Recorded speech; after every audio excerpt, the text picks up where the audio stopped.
that lingers in your ear, but you can't forget from sundown to sunset. Nah. Rickman Field is the oldest active professional baseball park in the country. It was built in 1910. Coincidentally, it was inspired by Forbes Field in Pittsburgh, where a lot of Negro Leagues history was also made. Who knew that it would become such hallowed ground? Because it has bared history to not only many great major league moments and many great major league ball players, but it was also home for the Negro League's Birmingham Black Barons. Another team born out of the ashes of American segregation that brought great joy to the African-American community there in Birmingham for many, many years.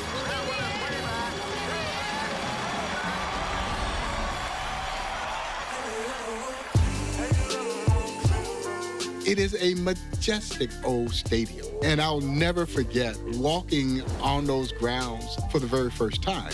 Satchel Paige, Josh Gibson, Buck O'Neil, they all played on that field.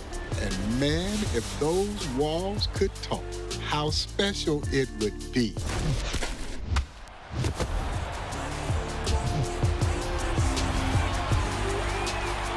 Willie Mays, who as a 17-year-old walked on that very same field, patrolling center field for the Birmingham Black Barons.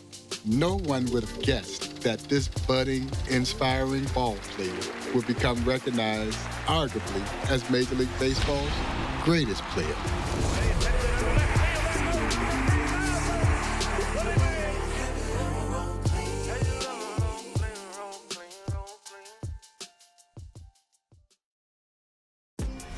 Where I grew up in the country, you know how you learn to swim?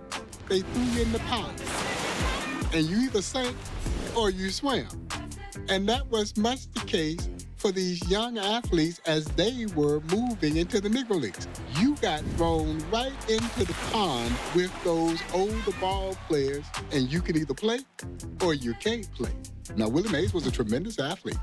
He's quarterback in high school. Ultimately, he had to cut deal with the high school so that he wouldn't lose his eligibility for football. This is a 17-year-old kid playing with grown men, and he more than held his own. Keep your eyes on me.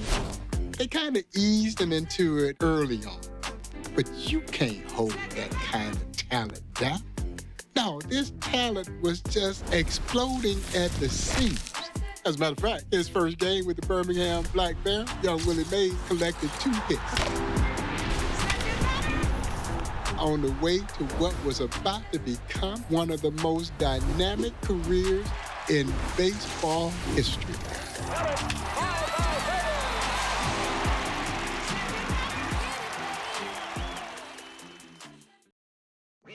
Well, what made Willie Mays so special is that he was a 5-tool kind of baseball player, and he did everything with grace and flair. As my friend Buck O'Neil would say, he was better than that. But the crowd still loves Willie. Willie Mays was never booed, even in the opponent's ballpark. That's the reverence that people had for Willie Mays, because he was so affable and he was so likable. Here's Willie Mays walking through the streets of Harlem, playing stickball with the kids. I mean, how special would that be to see that happen today? So you combine all of that with off-the-chart talent. You can see why Willie Mays is so beloved. People measure times in their lives by Willie Mays. They named their kids after Willie Mays. That's how special he was.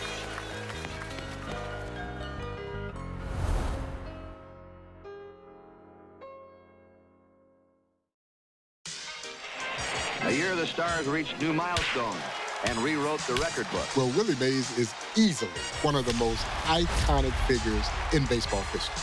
But before he was the Say Hey Kid, his nickname was Buck, Young Buck. 1948 Negro League World Series, the Birmingham Black Barons are facing those vaunted Homestead Grays that were still a juggernaut. And can you imagine at 17, you're in the midst of a Negro League World Series as a 17-year-old, and you're right in the middle of the action. Far back, the ball it in. And there's young Willie Mays helping the Barons win the lone game that they won in that series with a walk-off. This is it, what? Lucini pouring from the sky, let's get rich, what?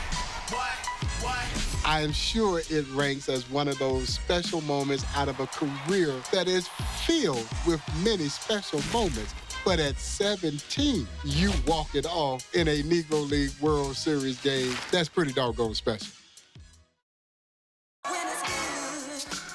My dear friend, the late, great Buck O'Neil, would say without hesitation that Willie Mays was the greatest major leaguer that he ever saw. Oh, John Donaldson, one of the greatest left-handed pitchers this sport has ever seen, knew the game of baseball inside out. So it was no coincidence that after his baseball career, he would become a scout, a great scout, because he had a tremendous eye for talent. And I guess you could say the big fish that got away was Willie Mays. And he knew young Willie Mays had superstardom written all over. Not stardom, but superstardom. And I think the legendary John Donaldson knew that he would never find another Willie Mays.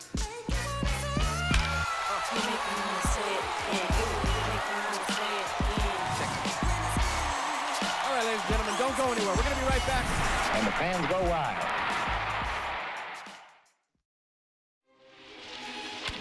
There's a long drive, way back.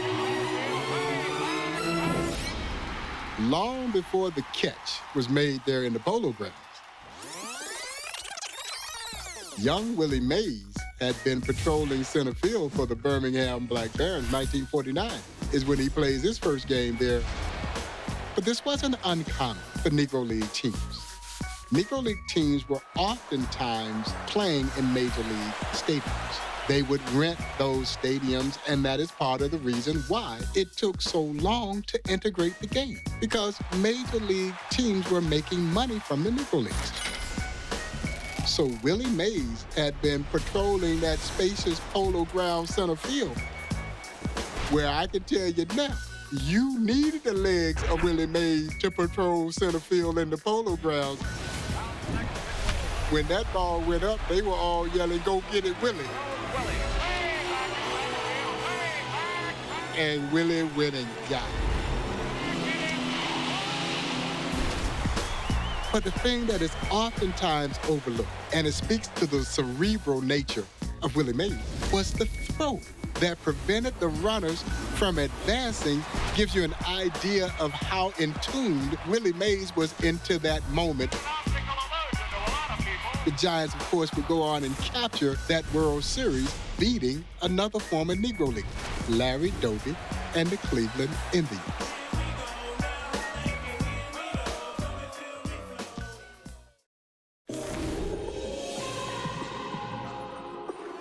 The San Francisco Giants had the major's first all-black outfield. All three players were former Negro League stars. Hank Thompson, who was actually an infielder by trade, Willie Mays, and of course the great Monty Irvin. That was a tremendous outfield. But it also makes me reflect back to the fact that $25 kept us from having an outfield that could have been Willie Mays, Henry Aaron, and Monty Irvin. The Braves offered Henry Aaron $25 more a month. They outbidded the Giants, and Henry Aaron took the Braves' offer, $25. But maybe it worked out the way that it was supposed to work out, because those two legendary former Negro League stars blazed their own paths to stardom. But I can tell you now, if you'd have had a lineup that had Henry Aaron, Willie Mays, and Monty Irvin in it would have been a nightmare for everybody they played.